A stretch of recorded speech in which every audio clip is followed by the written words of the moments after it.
नमस्कार साथियों, मैं प्रकाश सर आप सभी लोग का अपने इस नए सेशन में एक बार फिर से स्वागत करता हूं। तो साथियों, यूजीसी नेट 2026 संस्कृत की परीक्षा में अब केवल आखिरी 15 दिन बचे और आपके मन में इस समय कई सवाल चल रहे होंगे। क्या पढ़ें, क्या छोड़ें? तैयारी तो बहुत की, पर क्या वो काफी है? 220 प्लस मार्क्स कैसे स्कोर करें? अगर आपके मन में भी यह घबराहट है तो यह वीडियो सिर्फ आपके लिए। आज के इस वीडियो में मैं आपको बताऊंगा कि इन बचे हुए 15 दिनों में आपको कौन से मोस्ट स्कोरिंग टॉपिक्स पर फोकस करना है ताकि आपका टारगेट जेआरएफ इस बार 100% सच हो सके। तो वीडियो को अंत तक जरूर देखिएगा क्योंकि आज की स्ट्रेटजी आपकी पूरी तैयारी का गेम चेंजर साबित होने वाली है। साथियों, सबसे पहली बात, इन अंतिम 15 दिनों में नया ग्रंथ या नया टॉपिक पढ़ना बिल्कुल बंद कर दीजिए। यह समय कुछ नया सीखने का नहीं, बल्कि जो आपने पढ़ा है उसे समेटने और मजबूत करने का है। अक्सर स्टूडेंट्स क्या गलती करते हैं, वो किसी टॉपिक जो कठिन है, कठिन टॉपिक के पीछे अपना 2-3 दिन का समय बर्बाद कर देते हैं, जिससे आसान और स्कोरिंग टॉपिक्स भी छूट जाते हैं। हमारे शास्त्रों में भी कहा गया है कि विद्या ददाति विनय, यानी जो ज्ञान आपके पास है पहले उस पर पूरा भरोसा रखिए। अब बात करते हैं कि हमें किन विशेष विषयों पर सबसे ज्यादा ध्यान देना है।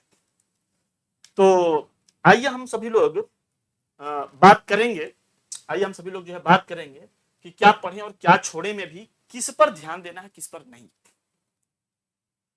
तो हम सभी लोग बात करेंगे उन टॉपिक्स की जहां से सीधे और सबसे ज्यादा प्रश्न पूछे जाते हैं।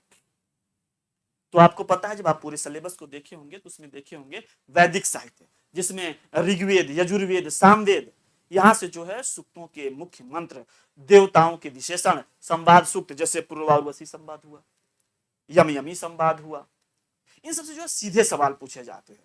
तो इन्हें जो है आप एक बार सरसरी तरीके से जरूर देख लें तो आप देखे होंगे। अच्छा, उसके बाद में फिर आता है व्याकरण सूत्र भी है ना। व्याकरण सूत्र में जो है मुख्य संज्ञा हुआ, संधि है, कारक है, समास सूत्र है, इनको अच्छे से देख ले। विशेष करके अगर हम बात करें तो सिद्धांत कौमुदी के अनुसार मुख्य सूत्रों को एक बार जरूर रिवाइज कर लीजिए क्योंकि उससे प्रश्न जरूर पूछा जाता है। दर्शन में अगर हम बात करें तो दर्शन में जो है सांख्य है, वेदांत, तर्क संग्रह, सांख्य कारिका के 25 तत्व, सत्कार्यवाद और वेदांत सार के मुख्य सिद्धांतों से हर साल प्रश्न बने हैं, तो इन्हें बिल्कुल मत छोड़िएगा। ये सब वही टॉपिक हैं जिनसे प्रश्न बार बार पूछे जा रहे हैं। और अगर हम बात करें लौकिक साहित्य में, तो जिसमें कालिदास के जो महाकाव्य हैं, मुख्य दर्शन और ये सब सारी चीजों में हम लोग चर्चा करें। जैसे कालिदास में ही बात करें तो कुमार संभवम है, मेघदूतम है, रघुवंशम, ये सब जो रचनाएं हैं बहुत जबरदस्त हैं, बहुत महत्वपूर्ण हैं। इनके मुख्य श्लोक, सुक्तियां, नायक नायिका और छंदों का ज्ञान बहुत जरूरी है। इससे जो है प्रश्न पूछे जाते हैं, छंद से भी प्रश्न पूछे जाते हैं। कुछ नीति और कोश ग्रंथ भी हैं, जैसे अगर हम बात करें तो हितोपदेश की कहानियों की सीख और अमर कोश के कुछ मुख्य जो है पर्यायवाची शब्द, यहाँ से भी कुछ प्रश्न जो है मैच द फॉलोइंग वाले अर्थात मिलान करने वाले प्रश्न आते हैं, तो उसे भी हम लोग थोड़ा करते चलेंगे। तो बहुत सारे टॉपिक हैं। तो जितने भी टॉपिक आप सभी लोग हमारे साथ में पढ़े हैं, चाहे फिर आपका वो वैदिक साहित्य हो या फिर दर्शन हो या फिर व्याकरण में भी अभी हम लोग जो चर्चा की है, व्याकरण में भी हो, लौकिक साहित्य हो और अभिलेख वगैरह वाले पॉइंट है, तो इस इन सबको जो है हम लोग पढ़े हैं, जो उसमें से मुख्य टॉपिक हम आपको पढ़ाए हैं उसको जरूर एक बार रिवाइज कर लें। बहुत ज्यादा समय नहीं लेगा, थोड़ा समय लेगा। उसमें बहुत ही महत्वपूर्ण बिंदुओं को लेकर के हम लोग खुद ही चर्चा की है। और मैं आपको बताऊं, जो सब ये सब जो अभी ग्रंथ आप लोग पढ़ रहे हैं, जैसे जो लौकिक साहित्य में खास तौर पे हैं, तो इन ग्रंथों की सुक्तियों को एक अलग डायरी में नोट कर लीजिएगा और रोज सुबह जो है 10 मिनट उन्हें पढ़िएगा, क्योंकि जो सुक्तियां है ना वो सीधे नंबर दिलाती हैं। और अगर आपका नंबर कटता है तो सुक्तियों से ही कटता है, अगर याद है तो सब कुछ सही हो जाता है, याद नहीं है तो वहीं से बस छूट जाता है, रह जाता है आपके दिमाग में। अच्छा, एक चीज और मैं बता दूं कि बहुत सारे जो अपरिचित टॉपिक हैं, बहुत जटिल टॉपिक हैं ना, जैसे टीका, ग्रंथि, सब्जी, बहुत ज्यादा गहरे पॉइंट में अब आपको नहीं घुसना है। ये सब पढ़ते वक्त में आप जितना समय दे पाए थे उतना ठीक था। अब जो है बहुत ज्यादा आपको गहराई में उतर करके पढ़ने की जरूरत नहीं है, ठीक है। अनावश्यक तनाव लेने की जरूरत नहीं है। अपने शक्ति पर भरोसा रखें, आप निश्चित अच्छा करेंगे। और जितना पढ़े हैं बस उतने ही, जो आप नोट्स बनाए हैं अभी तक, बस उतने ही चीजों को बार बार अभ्यास करें। अब रही बात कि वो लोग जो लोग कहेंगे सर हम नोट्स नहीं बनाए हैं, तो वो क्या करें? तो उनके लिए भी बहुत सारा जो यूट्यूब पर कंटेंट मैं दे दिया हूँ, वहां से जा करके देख लें। जितने भी यूनिट 1, 2, 3, 4, 5, 6, 7, 8, 9, 10 में 2-2 यूनिट मिला करके कुल मान के चलो कि 10-15 क्लासेस वो भी होंगी, और हर यूनिट की एक क्लास अलग से भी मैं प्रैक्टिस के लिए दिया हूँ, उसको भी कर लें। वहां से प्रश्न बहुत आपसे आने वाले हैं, पूछे भी जाते हैं, उसी पर आधारित होते हैं। हम नहीं कर रहे हैं कि एग्जैक्ट वही प्रश्न आएगा, लेकिन उसी के इर्द गिर्द जो है प्रश्न पूछा जाएगा। अब बहुत सारे लोग सोच रहे होंगे कि सर इन 15 दिनों में 220 प्लस स्कोर कैसे छुए?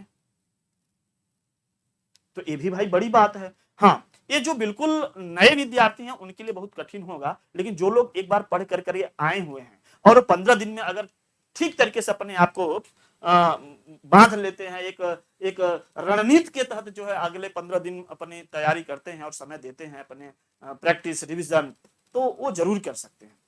सबसे सीधा सा फार्मूला है जो हम लोग बार बार करते हैं, पढ़ते हैं, ये सब तो दोहराना बहुत जरूरी है, नहीं दोहराओगे तो नहीं हो पाएगा। जिसमें काव्य ग्रंथ भी है, नीति ग्रंथ है, मुख्य दर्शन है, सब पे हम लोग चर्चा कर चुके हैं। ठीक है, जो ये 220 वाली बात है, बार बार दिमाग में आता है कि ये 220 कैसे होगा।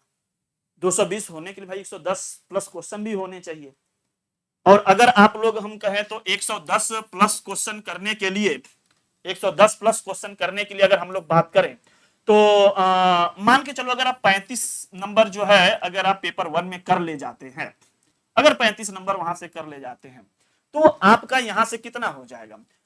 मान लो 35 नंबर अगर हम यहां से 35 मार्क्स करते हैं तो यहां से बचता है 5 और बचता है 75 क्वेश्चन जो है अगर आप यहां से कर लेते हो तो 75 क्वेश्चन बहुत बड़ी भी बात नहीं है, आप ला सकते हैं। 75 संस्कृत में पढ़ने वाले लोग जो है 85 तक आराम से कर सकते हैं, 80 से 85, 80 85, 75 से 85 भी हम कर सकते हैं, 78 80, 78 80, तो 75 आप यहां से कर लें, और 35 लेकिन कम से कम आपको जो है पेपर 1 में चाहिए। हम लोग बार बार ये चर्चा करते हैं कि अगर आपको जेआरएफ होना है तो मान के चलो कि आपका 35 प्लस जो है 35 प्लस क्वेश्चन जो है आपका पेपर 1 में रहे तो आपके लिए ठीक रहेगा।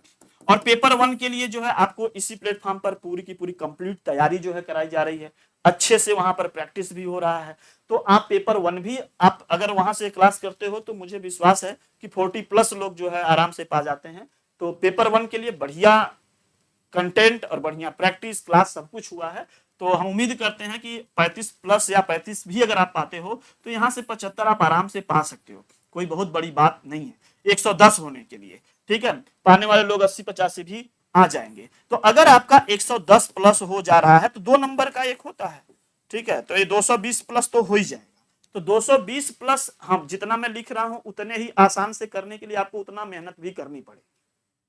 और इसके लिए जो अगला भी जो 15 दिन बचा है इसमें क्या करोगे आप? तो पीवाईक्यूज जो है पिछले वर्षों के जो प्रश्न हैं, जो मॉक टेस्ट हैं, जो आपको इस प्लेटफॉर्म पे दिया गया है, ऑलरेडी है, उपलब्ध है, उसको आप अगले 15 दिन तक खूब प्रैक्टिस करो, खूब प्रैक्टिस करो। और अगले 15 दिनों तक आपको हर दिन कम से कम एक फुल लेंथ मॉक टेस्ट देना है, या एक कहो पिछले 5 साल के पेपर जो है वो सब कुछ आपको पूरा सॉल्व करने ही पड़ेंगे। 5 साल में जो भी क्वेश्चन आए हैं सबको पढ़ते ही दिमाग में आ जाना चाहिए कि हाँ ये प्रश्न है और इस सत्र में आया है। खूब अच्छे से प्रैक्टिस कर ले जाओ। अभी बहुत ज्यादा नुकसान नहीं हुआ है, अभी भी 10 से 15 दिन 12 दिन अगर भी अगर आप बढ़िया तरीके से कर लिए, 15 दिनों में मान लो 12 दिन भी अगर आप कर पाते हो और डेली जो है सुबह शाम भी अगर प्रैक्टिस करते हो तब भी आप बड़े अच्छे से कर ले जाओगे चीजों को समझते हुए।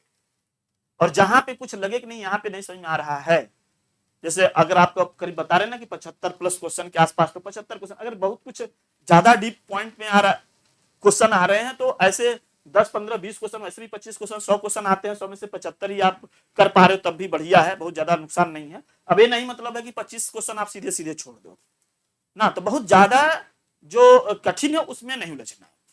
और क्या कठिन अभी हम लोग चर्चा करेंगे कि भाई जो जैसे अभी हम लोग जो पूर्वारूसी संवाद है, यम यमी संवाद, ये सबसे सीधे प्रश्न आते हैं, इन सबसे सीधे दर्शन से सीधे प्रश्न आते हैं और सबकी जो डिटेल क्लास हम सभी लोग कर चुके हैं और बढ़िया प्रैक्टिस भी हो रही है। अभी यूट्यूब क्लास में प्रैक्टिस भी बढ़िया तरीके से हो रहा है। सुबह के 9 बजे हो रही है, मैराथन क्लास भी ले रहे हैं, उसमें बहुत अच्छे से प्रैक्टिस करवा दे रहे हैं, तो आप उसके सहारे भी जा सकते हो। और एक बात मैं बता दूं कि जितना भी कुछ पढ़े हो सब इतने ही दिनों में आप अगर रिवाइज कर ले रहे हो और क्वेश्चन पे जो है जो मुख्य बिंदु भी मैं बताऊं उसको रिवाइज कर लीजिए, और जो क्वेश्चन को आ रहा है बस उस पर प्रैक्टिस कर लीजिए। मैं आपको बता दूं कि अगर अपने से आप टेस्ट दे रहे हो तो टेस्ट देने से ज्यादा जरूरी है उसका एनालिसिस करना। कि भाई आप टेस्ट तो दिए, बहुत सारे बच्चे कहते हैं सर मैं 5-10 पेपर लगाया, 10 पेपर लगाए तो आप ये देखो कि कितने क्वेश्चन में से गलत हो रहे हैं, क्यों गलत हो रहे हैं, उसमें से अगर कुछ आप ठीक कर पाओ तो ठीक है। आपको ये संख्या हमेशा अभी जो प्रैक्टिस कर रहे हो 80 के ऊपर लेके जानी है। मान के चलो कि अगर आप पेपर दे रहे हो 72-75 क्वेश्चन आप अभी भी कर ले रहे हो, 70 क्वेश्चन आप कर ले जा रहे हो, तो आप ये देखो कि जो गलत हो रहे हैं वो कौन से टॉपिक से गलत हो रहे हैं, और उसमें से जो है कैसे किस टॉपिक पर थोड़ा सा मेहनत कर ले, क्यों गलत हो रहा है उसको थोड़ा सा अगर रिवीजन से हो सके या कुछ और प्रैक्टिस हो सके तो उसको आप जरूर कर लीजिए। अगर वहां से अगर आप 5-7 क्वेश्चन और भी बढ़ा लेते हैं तो आपके लिए अच्छा रहेगा। उसको उस टॉपिक को जो है आप नोट कीजिए, उसको जो है अपने नोट्स से मिलाइए, वहां पढ़िए उसको, ताकि ठीक हो जाए। जैसा कि हम लोग जानते हैं कि कर्मण्येवाधिकारस्ते मा फलेषु कदाचन, तो आपका काम इस समय सिर्फ सही दिशा में मेहनत करना है, परिणाम की चिंता छोड़ कर करके अपने कर्म पर ध्यान दीजिए। तो साथियों मैं आपको बता दूं कि ये 220 प्लस मार्क्स स्कोर हो सकता है, इसको देख कर करके बिल्कुल भी नहीं घबराना है, खुद पर भरोसा रखिए। यह जो 15 दिन आपकी जो बची है यह आपकी महीनों की मेहनत को सफलता में बदलने के लिए काफी है। उठिए, एक टाइम टेबल बनाइए, रिवीजन और मॉक टेस्ट पर टूट पड़िए, सत्यम वद धर्मम चर, ये नहीं कि अब हम बना लिए और उसके बाद फिर करेंगे नहीं, पूरी तरीके से लग जाए। इसीलिए ना सत्यम वद धर्मम चर, इसके मार्ग पर चलते हुए पूरी ईमानदारी से अपनी पढ़ाई कीजिए।